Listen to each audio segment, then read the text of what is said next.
Tonight we travel to Oxford in December 1932, where inside the study of Ashwell College, a distinguished professor is found dead beside his groundbreaking manuscript about Elizabeth and hidden secrets. Your support truly means everything to me.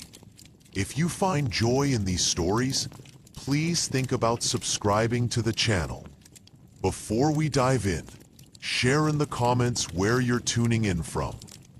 Reading what you write always brings me happiness and encouragement.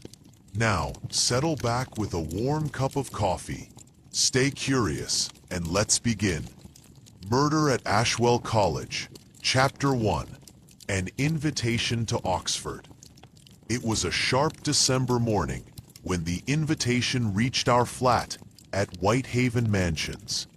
I had been engaged in the ordinary task of sorting through letters when my attention was drawn to an envelope of remarkable quality. Thick cream paper carrying an embossed crest that spoke of wealth and long traditions. "I say, Poirot," I called to my friend, who was just then arranging his morning newspapers with his usual neatness. "There's quite an intriguing letter here addressed to you." Poirot raised his head from his task, his egg-shaped head inclining slightly as his green eyes rested on the envelope I held. "Ah, mon ami, and what makes this correspondence so interesting, if you please?" "Well, it's from Lady Margaret Winthrop, you know, the philanthropist." Rather grand paper, I must say. Poirot's eyebrows rose with evident interest. He set aside his newspapers and approached with that peculiar, precise gait of his, extending one perfectly manicured hand for the letter. Breaking the seal with his ivory paper knife, he would never, under any circumstances, simply tear open an envelope. He read the contents with growing attention. "Most curious," he murmured after a moment. "Lady Margaret requests the honor of our presence at Ashwell College, Oxford, for what she terms a most significant literary occasion. It appears that one Professor Edwin Selby is to unveil a manuscript of considerable historical importance." "Oxford," I said, warming to the idea immediately. "Haven't been back to the old university town in years. Rather pleasant in winter, I should think. But I say, Poirot, what's this about our presence? Surely the invitation is for you alone." Poirot's lips curved in that slight smile I knew so well. "Normal, Sir Hastings. Lady Margaret is most specific. She writes, 'I should be delighted if Captain Hastings might accompany you, as I understand he possesses both literary interests and a keen appreciation for academic pursuits.'" He paused, regarding me with those penetrating eyes. "It would appear, my friend, that your reputation precedes you. I must confess I was rather flattered, though I wondered what had prompted Lady Margaret to include me in what was evidently to be a select gathering. Still, the prospect of an evening among scholars discussing historical revelations held considerable appeal.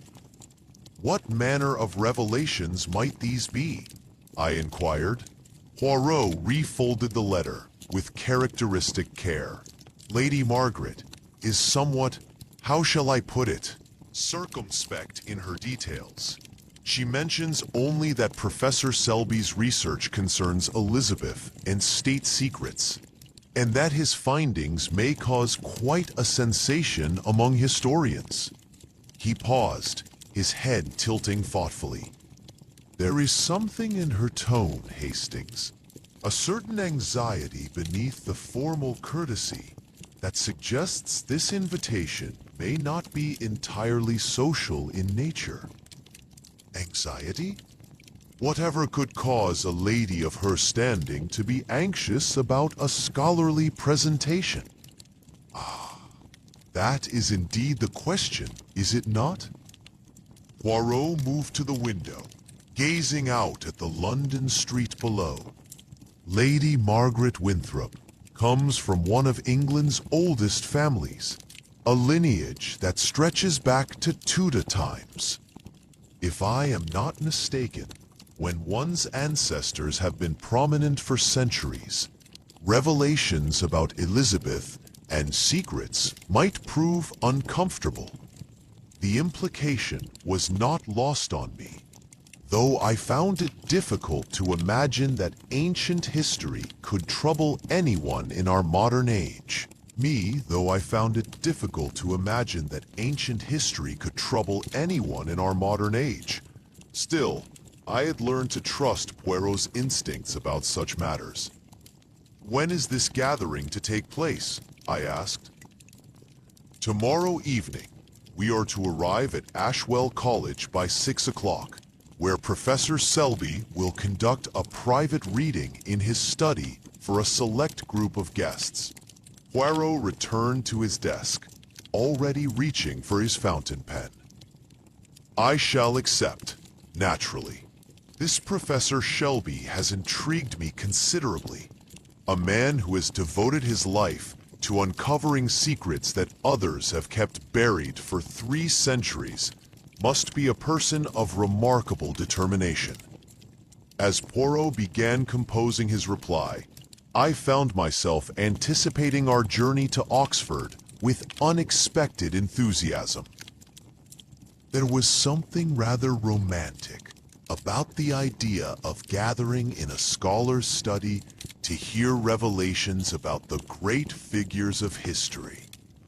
How pleasant it would be to spend an evening among academics discussing matters of historical import, rather than the sordid details of crime and murder that so often occupied our time. I settled back into my chair with the morning paper, already imagining the ancient stones of Oxford, the gas-lit studies, and the learned conversation that awaited us. It promised to be a most civilized and enlightening experience, quite a change from our usual adventures. How little did I suspect, as I read the mundane news of that December morning, that within 24 hours we would be faced with a puzzle more intricate and deadly than any we had yet encountered. Chapter 2. The Gathering Storm. Our journey to Oxford on the following evening proved most agreeable, though I noticed that Poirot maintained an unusual silence as our train wound through the countryside.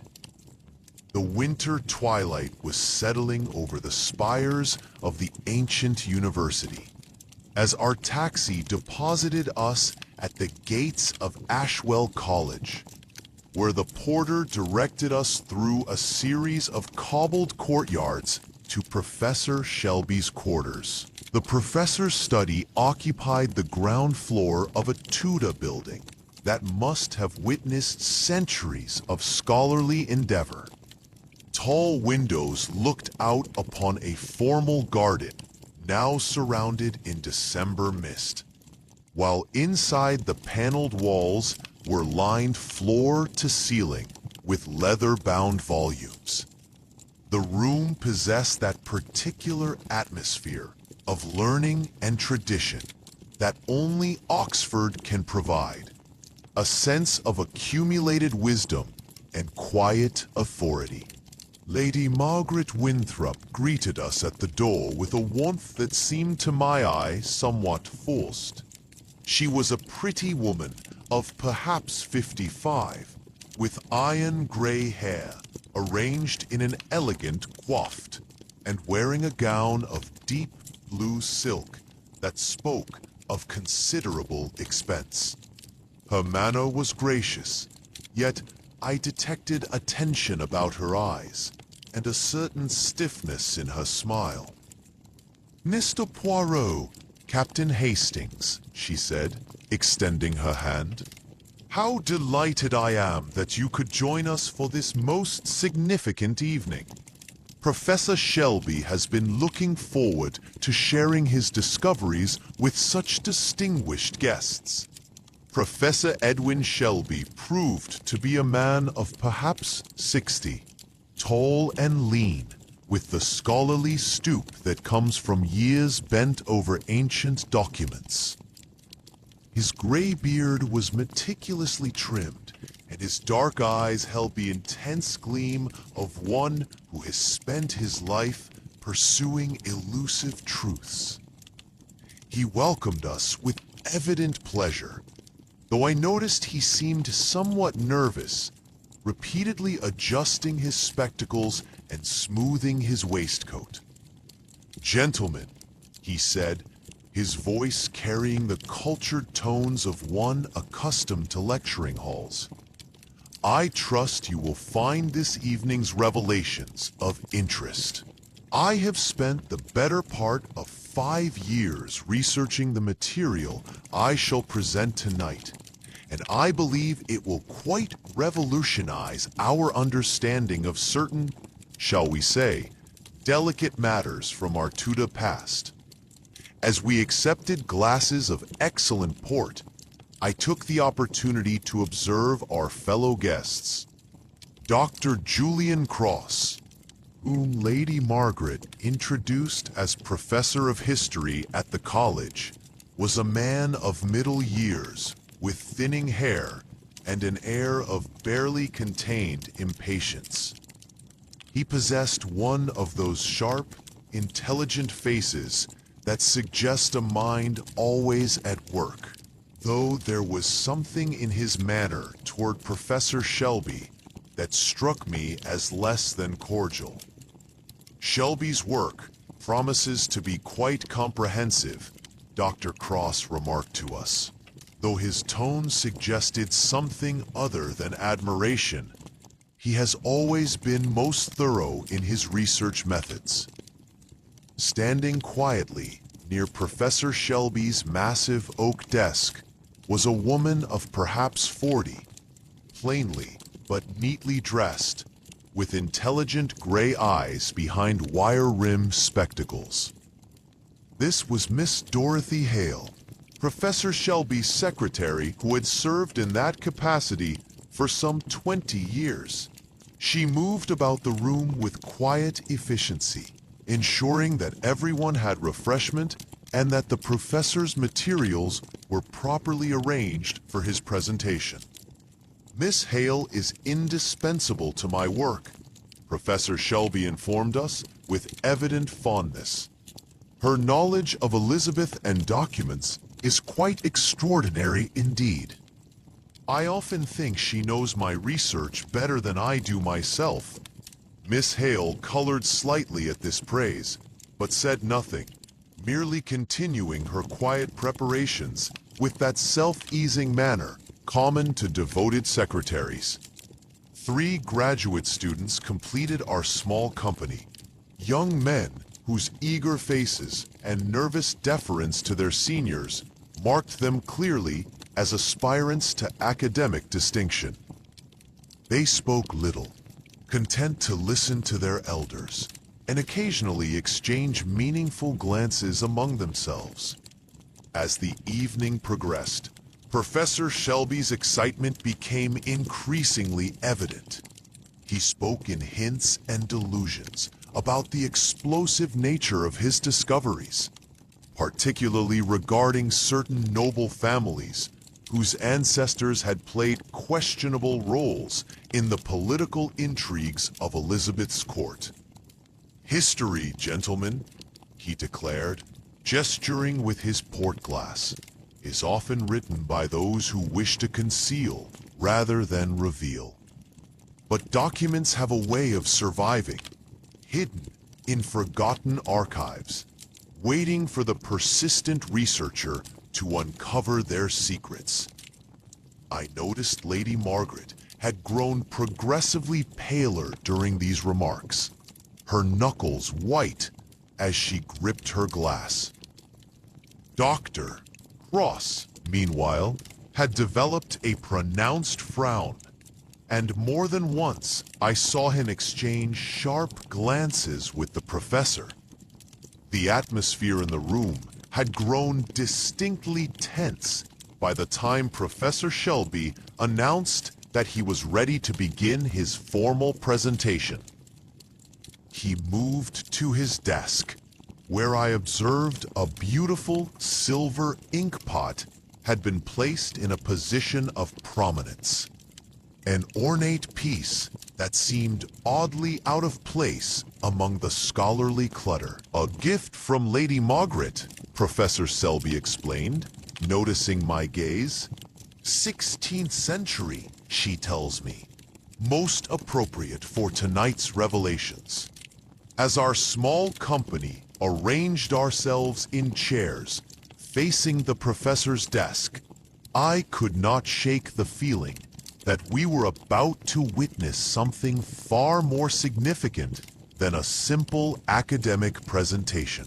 The very air seemed charged with expectation and suppressed anxiety, as though secrets long buried were straining against their bonds, eager at last to see the light. Chapter 3. Words of Death. The moment Professor Shelby settled himself behind his mahogany desk, the atmosphere in the study seemed to crystallize with anticipation. He had arranged his manuscript with meticulous care.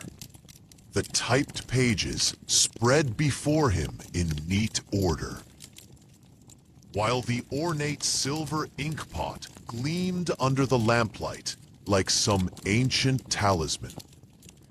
"Ladies and gentlemen," he began, his voice carrying the practiced authority of countless lectures, "what I am about to share with you tonight represents the culmination of 5 years' intensive research into documents that have remained hidden in private collections and forgotten archives."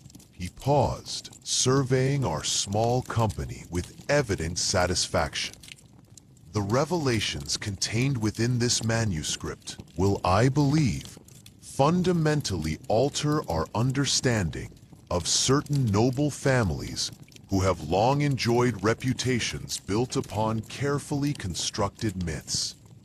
I observed Lady Margaret's hands tighten imperceptibly upon her evening bag, while Dr. Cross shifted uncomfortably in his chair.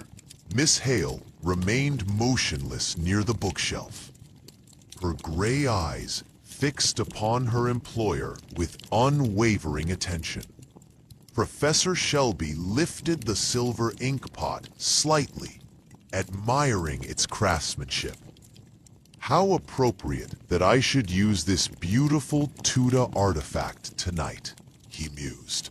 "It seems only fitting that secrets from Elizabeth's court should be revealed with an implement from that very era."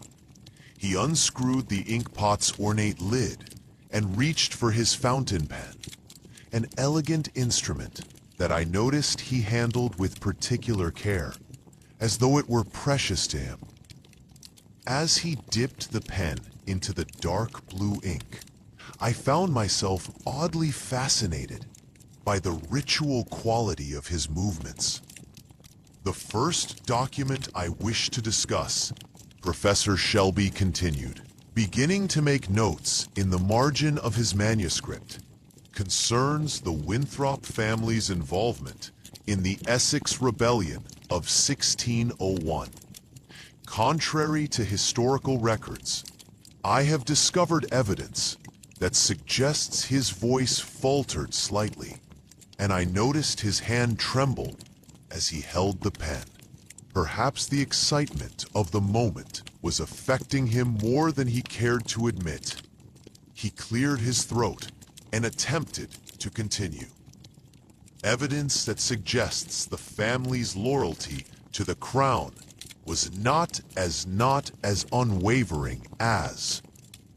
The tremor in his hand had become more pronounced, and the pen slipped from his grasp leaving an irregular blot upon the pristine manuscript. Professor Shelby stared at the stain with an expression of bewilderment, as though he could not quite comprehend what had occurred. "I beg your pardon," he said, his voice now noticeably unsteady. "I seem to be, that is, I feel rather." Lady Margaret half rose from her chair. "Professor, are you quite well?" But Professor Shelby did not answer. His face had grown alarmingly pale, and small beads of perspiration had appeared upon his forehead. He made a peculiar sound, half gasp, half moan, and his body began to convulse with violent spasms. "Good God!" exclaimed Dr. Cross, leaping to his feet. The scene that followed was one of such horror that I shall never forget it as long as I live.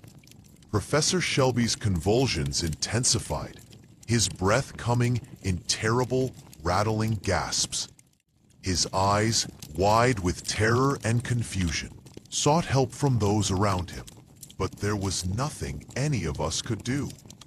Miss Hale rushed forward with a cry of distress, but before she could reach him, Professor Shelby pitched forward across his desk, his arms sweeping aside the carefully arranged manuscript pages. "No one must touch anything," Poirot commanded with quiet authority. "This room is now a crime scene." "Crime scene?" Dr. Cross's voice was sharp with disbelief. Surely the poor fellow has suffered some sort of seizure. A heart attack, perhaps, or a stroke. But I knew from Poirot's expression that the matter was far more sinister than a natural death. Lady Margaret had sunk back into her chair, her face white as marble, while Miss Hale stood motionless, her hands pressed to her mouth in shock. The three graduate students huddled together near the window, their youthful faces marked by confusion and fear. The study, which moments before had been filled with scholarly anticipation, was now heavy with the presence of death. The manuscript pages lay scattered and ink-stained. Professor Shelby's revolutionary discoveries, literally buried beneath the tragedy that had befallen their author. As Poirot began his careful examination of the scene, moving with the precise, methodical manner I knew so well, I realized that our pleasant evening among academics had become something far more deadly. Whatever secrets Professor Shelby had been preparing to reveal would now remain forever locked within his manuscript, unless Poirot's little gray cells could solve the mystery of how a scholar's moment of triumph had become his final act. Chapter 4. The Method Revealed. The college physician, Dr. Thornberry, arrived within a quarter of an hour of Poirot's urgent telephone call.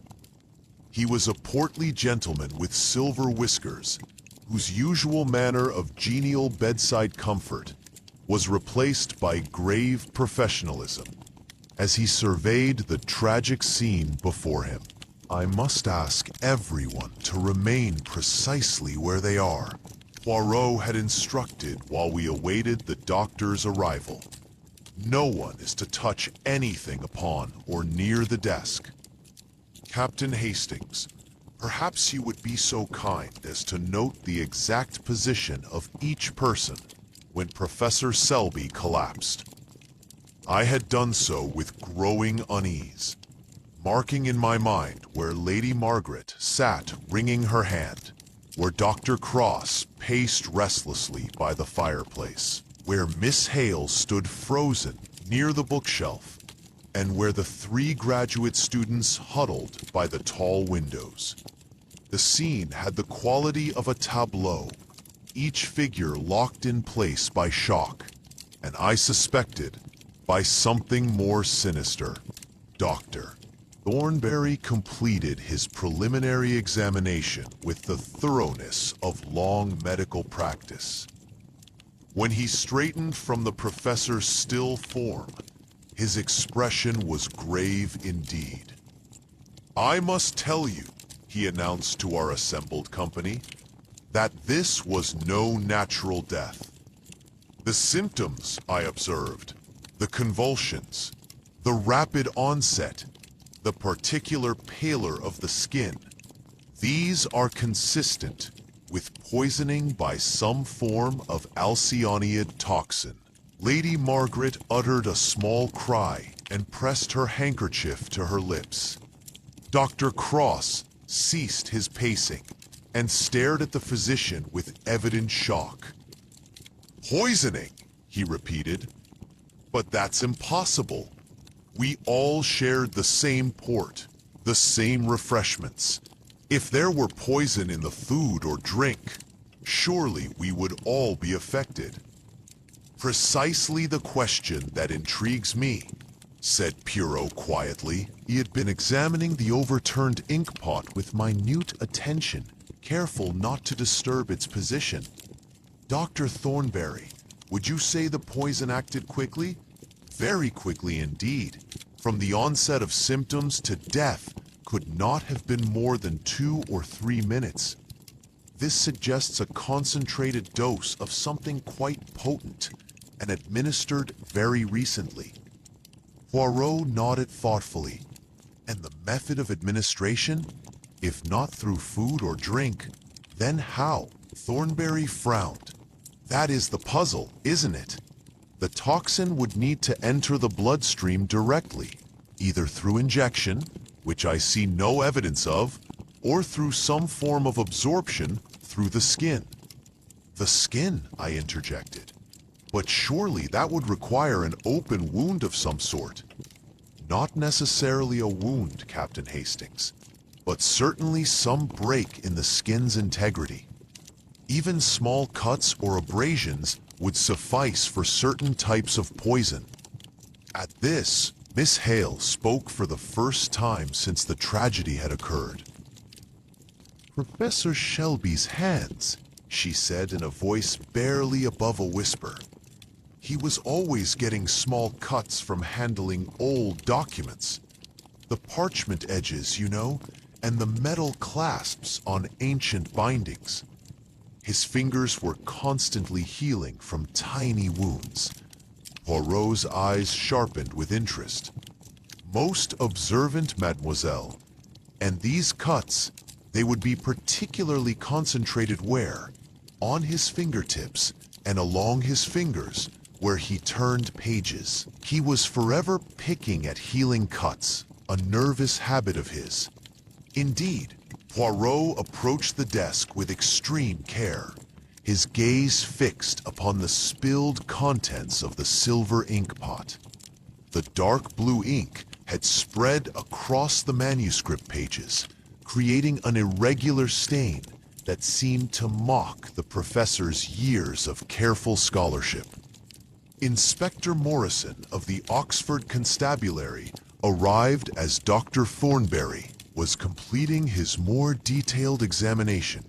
He was a solid, practical man whose obvious discomfort with the unusual circumstances of the crime left considerable scope for Poirot's involvement. "Poison in an inkpot," he muttered, shaking his head. "In 30 years of police work, I've never encountered anything quite like it. How would anyone even think of such a method?" "Ah, but that is precisely what makes it so fishy clever," Poirot replied. "Consider, Inspector. The professor dips his pen into the ink. The toxic substance adheres to the pen. He handles the pen repeatedly as he writes, and the poison enters through the small wounds upon his fingers. It is a method that requires both intimate knowledge of the victim's habits and considerable sophistication in its execution." The inspector examined the inkpot with evident bewilderment. But who would have access to tamper with it? And when the thing was sitting right there, on the desk, in full view of everyone. Not quite everyone at all times, Poirot corrected gently. We must determine when this particular inkpot was placed upon the desk, and by whom. Professor Shelby mentioned it was a gift from Lady Margaret. 16th century, he said. Lady Margaret nodded mutely, her face still drained of color. And where was this valuable artifact normally kept? Poirot inquired. Miss Hale gestured toward a glass-fronted cabinet near the window. Locked away with the professor's other precious items. He only brought it out for special occasions. Poirot studied the cabinet, noting the small key that hung from a chain attached to Professor Shelby's waistcoat. The implications were becoming clear. Whoever had poisoned the inkpot had needed not only access to this study, but also knowledge of where the inkpot was kept and when it would be used. As the inspector began the formal process of securing the scene, I found myself deeply troubled by the calculated nature of the crime. This was no sudden act of passion, but a meticulously planned murder that demonstrated both patience and a chilling understanding of the victim's scholarly habits. Chapter 5. Secrets and Motives. The following morning brought a gray December sky that seemed to mirror the somber mood that had settled over Ashwell College. Inspector Morrison had arranged for us to use a small conference room adjacent to Professor Shelby's study, where Poirot could conduct his methodical interrogation of each member of our tragic gathering. I had spent a restless night at the Randolph Hotel, my mind turning over the events of the previous evening. The professor of history entered the room with the bearing of the man who had spent the night wrestling with unpleasant thoughts. His usually immaculate appearance showed signs of strain. His tie was slightly askew, and there were dark circles beneath his intelligent eyes. Dr. Cross Poirot began with characteristic directness. You were Professor Shelby's colleague for many years. What was the nature of your professional relationship? Dr. Cross shifted uncomfortably in his chair. We were colleagues, certainly. Not close friends, perhaps, but we maintained cordial relations. Cordial, yes, but not without rivalry. A flush crept up Dr. Cross's neck. Academic discourse necessarily involves disagreement. Mr. Poirot, scholarly debate is the foundation of our profession. Indeed, and Professor Shelby's research into Elizabeth and court secrets, this posed no particular challenge to your own work. The flush deepened. I must confess, Mr. Poirot, that Edwin's discoveries threatened to undermine 30 years of my own scholarship. My definitive work on Elizabeth and court politics has been the standard text for decades. If his revelations proved accurate, he paused, his voice becoming strained. My entire professional reputation would have been demolished overnight. Poirot nodded, with apparent sympathy. A devastating prospect for any scholar. Tell me, when did you first learn the specific nature of his discoveries? Only yesterday morning. He telephoned me, barely able to contain his excitement. He spoke of documents that would revolutionize our understanding of Tudor loyalties, particularly regarding families who had built their reputations on carefully constructed myths. After Dr. the Cross departed, looking rather more haggard than when he had entered, Lady Margaret Winthrop was announced. She moved with less of her previous aristocratic composure, her hands trembling slightly as she arranged her skirts. "Lady Margaret," Poirot said gently, "you have been most generous in your patronage of Professor Shelby's research. What prompted such interest in his work?" "I have always believed in the importance of historical truth," she replied, though her voice lacked conviction. When the graduate students were questioned, each revealed fragments of a larger picture. Young Piton admitted to having accessed Professor Shelby's research notes without permission, copying sections for his own thesis. Hartwell confessed to overhearing conversations between Shelby and Miss Hale about the explosive nature of their discoveries. The third student, Morrison, revealed that there had been considerable tension in the department about Shelby's secretive research methods. Everyone knew he was working on something significant. Young Morrison explained nervously, but he kept it all very close to his chest. Some of the faculty felt excluded, even insulted by his secrecy. But it was Miss Dorothy Hale's interview that proved most revealing. She entered the room with the same quiet dignity I had observed the previous evening, though close examination revealed signs of considerable strain. "Miss Hale," Poirot began, "you have worked for Professor Shelby for 20 years. You knew his habits, his methods, his secrets better than anyone." "I served Professor Shelby faithfully," she replied with quiet pride. "His work was my work. I understood its importance better than anyone." "Indeed, and you were privy to all his discoveries. I transcribed every document, organized every note, verified every reference. Without my assistance, his research would never have reached completion." Poirot leaned forward with interest. "Yet despite this invaluable contribution, I understand you are not to be credited as co-author of his work." Miss Hale's composure faltered for the first time. Professor Shelby believed in traditional academic protocols. My role was to assist, not to claim authorship, even when the research was substantially your own. The question hung in the air like a challenge. Miss Hale's gray eyes flashed with something that might have been long-suppressed anger before she regained control. "I served Professor Shelby faithfully," she repeated, but her voice had taken on a harder edge. As each interview concluded, I found myself increasingly troubled by the web of motives that was emerging.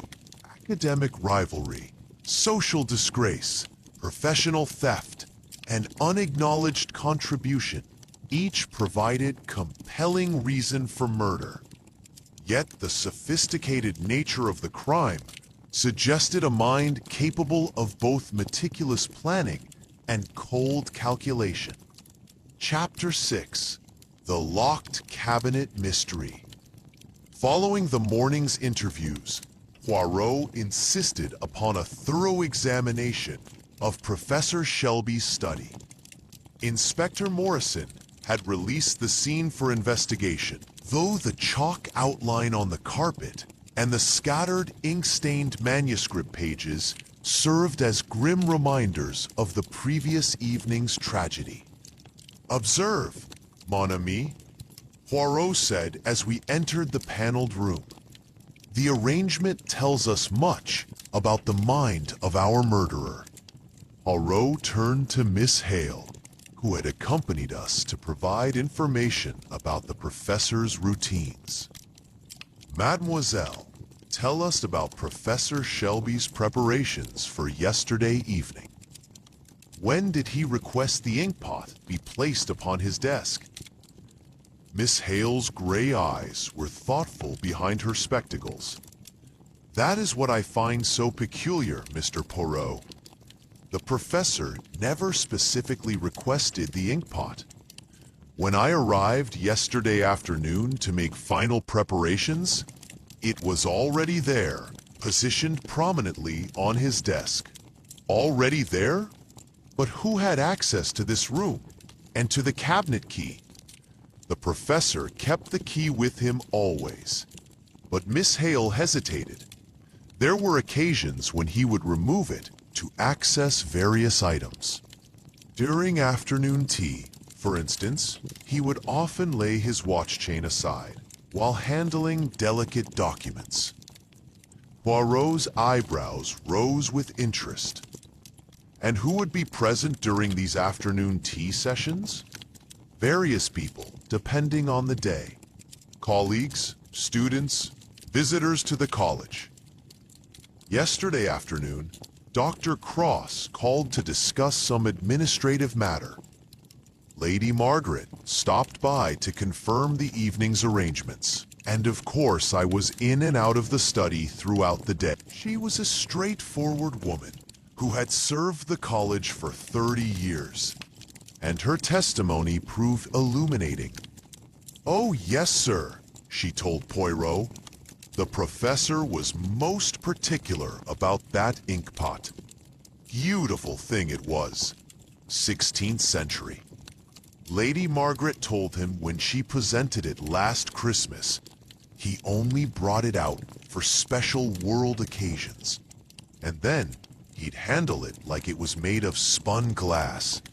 And yesterday, did you observe anything unusual about the professor's study?" Mrs. Whitmore considered carefully. "Well, I did notice the inkpot was out on the desk when I came to dust at 3. Struck me as odd, since the professor wasn't even in the room at the time. Usually, he'd be present when handling his precious things. The professor was absent at 3. Where might he have been?" "Teaching his advanced Tudor history seminar," Miss Hale interjected. "He was always punctual about his lectures, 2:30 to 4 every Wednesday." This revelation cast an entirely new light upon the matter. Someone had placed the poisoned inkpot upon the desk while Professor Shelby was safely occupied elsewhere, knowing his habits well enough to predict that he would use it for the evening's presentation. Poirot next examined the inkpot itself, which Inspector Morrison had carefully preserved. The ornate silver piece was indeed beautiful, decorated with Tudor roses and bearing the unmistakable patina of age. More importantly, traces of the poison were still visible as a slight discoloration in the remaining ink. "Most ingenious," Poirot observed. "The poison was mixed directly into the ink, not merely coated upon the surface of the pot. This suggests someone with considerable knowledge of chemistry, as well as access to rare toxins. Could such substances be obtained easily?" I inquired. "Certain alkaloid poisons might be available to someone with the right connections. A person involved in botanical research, perhaps, or someone with access to a well-equipped laboratory. We learned from the college porter that several people had visited the building during the crucial afternoon hours. Dr. Cross had indeed called, remaining closeted with Professor Shelby for nearly an hour. Lady Margaret had arrived shortly after his departure, spending some 20 minutes in private conversation with the professor. The 3 graduate students had come and gone throughout the day, as was their normal practice. Miss Hale herself had been present continuously, though she emphasized her devotion to maintaining the professor's schedule and ensuring his comfort. I was constantly occupied with correspondence and manuscript preparation, she explained. The professor required everything to be perfect for the evening's presentation. As we concluded our examination of the study, I found myself increasingly disturbed by the implications of our discoveries. The murder required not only access to the locked cabinet, but intimate knowledge of Professor Shelby's habits and schedule. Furthermore, the sophistication of the poison suggested someone with specialized knowledge, possibly someone within the academic community itself. Poirot stood before the empty cabinet, his green eyes reflecting deep thought. The afternoon light, filtering through the tall windows, cast long shadows across the room, emphasizing the scholarly atmosphere that had been so violently disrupted by murder. In that moment, I realized that our investigation was focusing inexorably upon someone who had been trusted implicitly by the victim, someone whose very devotion might have provided the perfect cover for the most calculated of betrayals. Chapter 7. The Devoted Secretary's Secret. The breakthrough in our investigation came, as these matters often do, from the most mundane of sources. Poirot had requested access to Professor Shelby's private papers, and Inspector Morrison had grudgingly agreed, provided we conducted our examination under official supervision. It was while sorting through the professor's correspondence that Poirot discovered a folder marked Personal Affairs, a collection of documents that revealed a side of Edwin Shelby quite different from the dedicated scholar we had known among bank statements and household accounts. We found his most recent will, dated only 3 months prior. Most illuminating, Poirot murmured as he studied the document with careful attention. Professor Shelby has been most generous to various academic institutions and charities. But observe, Hastings, there is no provision whatsoever for Miss Hale. I examined the will with growing astonishment. After 20 years of devoted service, Miss Dorothy Hale, who had been present for every aspect of the professor's research, was mentioned only in passing as someone to be given a suitable reference for future employment.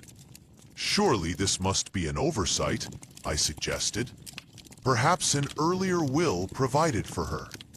Poirot's investigation of the professor's filing system soon revealed a draft of a will from the previous year. In this earlier version, Miss Hale had been left a substantial bequest, enough to ensure her comfortable retirement.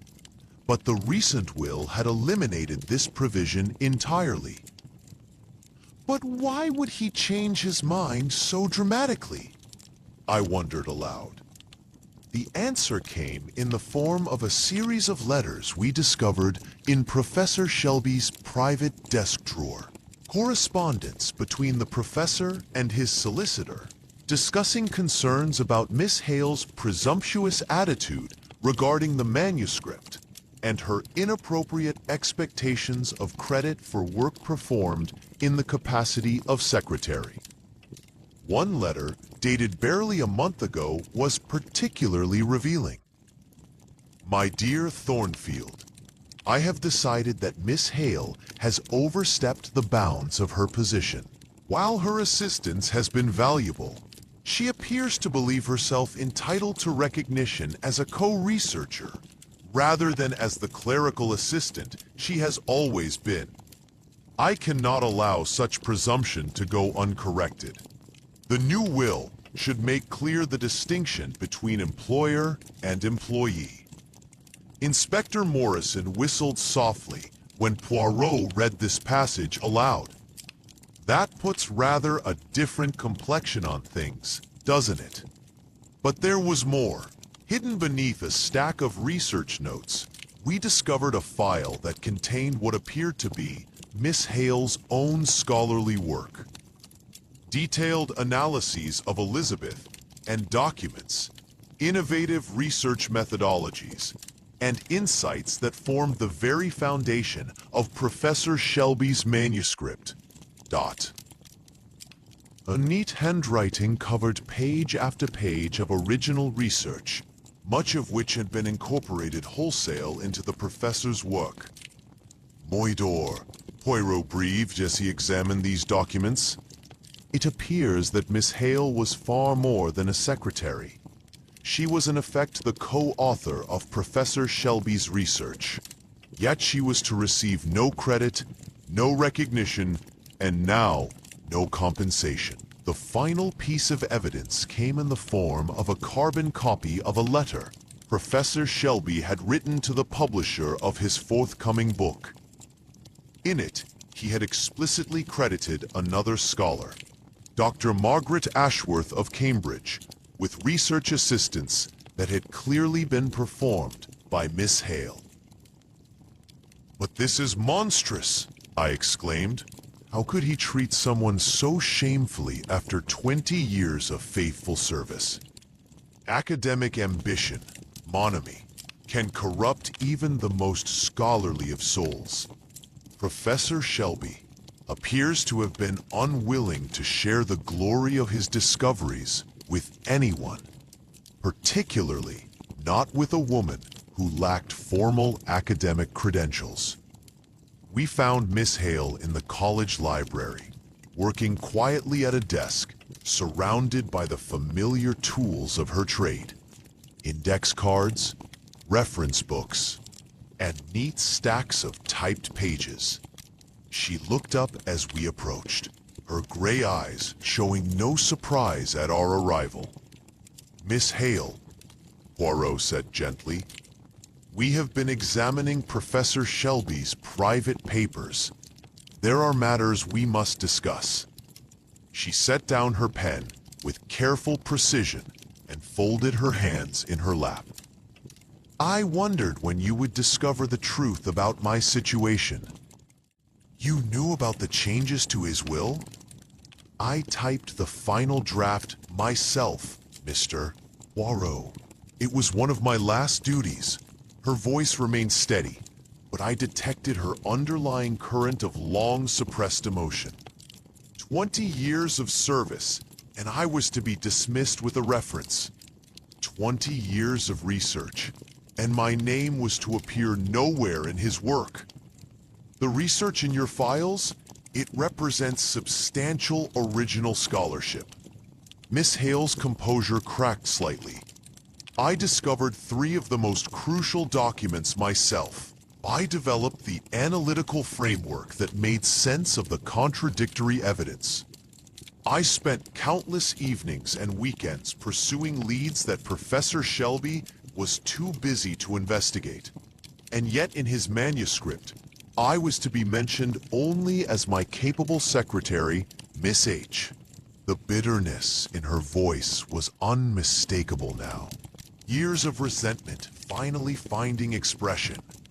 But as quickly as the emotion had surfaced, she regained control, her professional mask sliding back into place. As we walked back across the college quadrangle, I found myself deeply troubled by what we had uncovered. The picture that was emerging was one of systematic exploitation. A brilliant woman whose contributions had been minimized, whose loyalty had been taken for granted, and whose future had been carelessly discarded by the very man she had served so faithfully. Chapter 8. The Final Revelation. By evening, Poirot had requested that all members of our tragic gathering assemble once more in Professor Shelby's study. Miss Hale entered last, moving with her characteristic quiet efficiency, though I now observed her with entirely different eyes. "Ladies and gentlemen," Poirot began, positioning himself beside the professor's desk, where the silver ink pot had been returned to its fatal prominence. We gathered tonight to discuss the death of Professor Edwin Shelby, a death that initially appeared to be the tragic consequence of some unknown medical condition, but which has proven to be murder, most carefully planned and expertly executed. He paused, allowing his green eyes to survey each face in turn. The method employed was both ingenious and revealing. Professor Shelby was poisoned by a rare alcyonide toxin that had been mixed into the ink of this very ink pot, a substance that entered his bloodstream through the small cuts upon his fingers, wounds he had acquired through years of handling ancient documents. Lady Margaret shifted uncomfortably in her chair. But surely anyone could have tampered with the ink pot. It was sitting there in plain view. Ah, but that is precisely where our murderer displayed such cunning. Poirot replied. This ink pot, as we learned, was normally kept locked in Professor Shelby's glass cabinet. It was only brought out for special occasions, and yesterday it appeared upon his desk while he was teaching his afternoon seminar, placed there by someone who possessed both access to the cabinet and intimate knowledge of his habits. Dr. Cross cleared his throat nervously. But several of us had access to the study yesterday afternoon. How can you possibly determine which of us? The murderer revealed himself, or rather, herself. Through a combination of opportunity, knowledge, and motive, Poirot interrupted gently. Let us consider each suspect in turn. Dr. Cross, you possessed both the academic knowledge to obtain such a poison and a compelling motive, the destruction of your life's work. Yet you lacked the intimate familiarity with Professor Shelby's daily routines necessary to plan such a precise attack.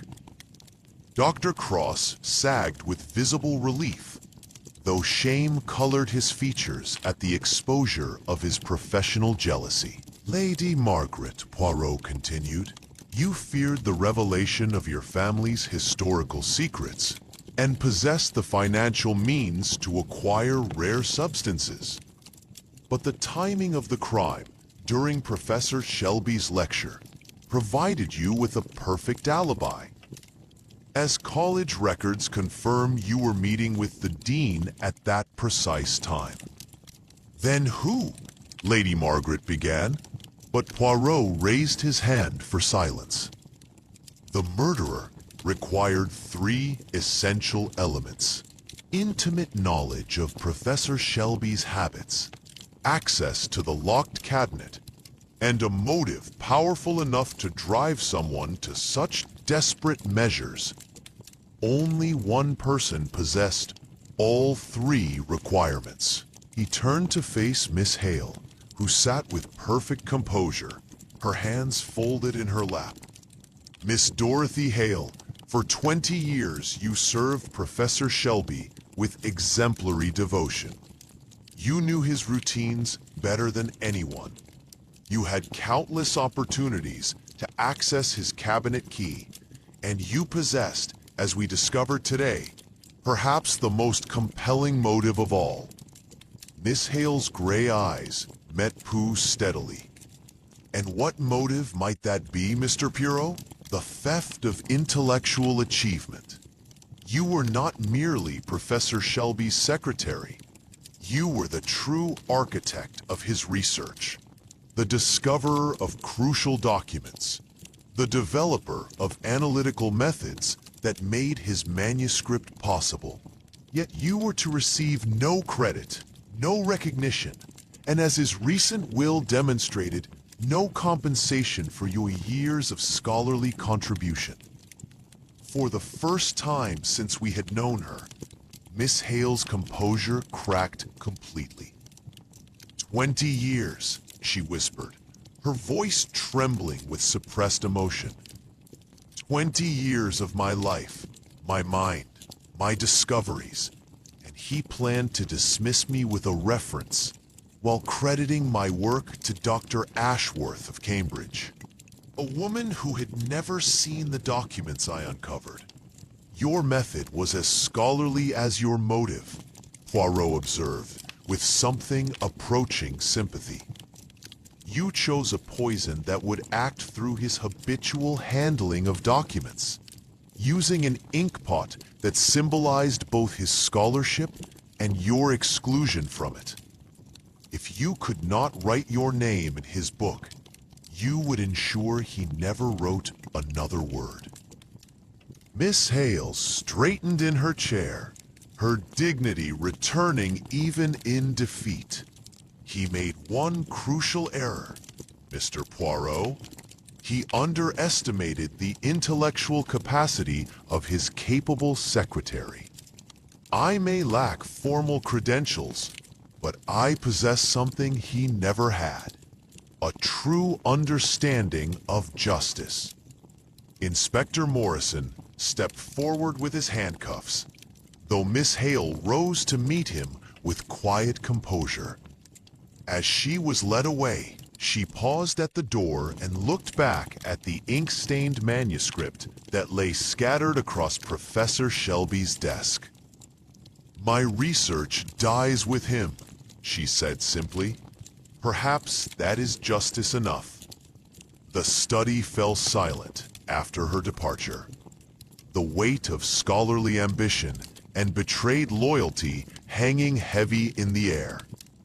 As we prepared to leave Oxford the following morning, I reflect. Unfinished manuscript remained upon the desk, its revelations forever lost, stained not only with ink, but with the bitter consequences of academic betrayal. Thank you for joining us for Murder at Ashwell College. What did you think of tonight's mystery? Share your thoughts in the comments. If you liked this mystery,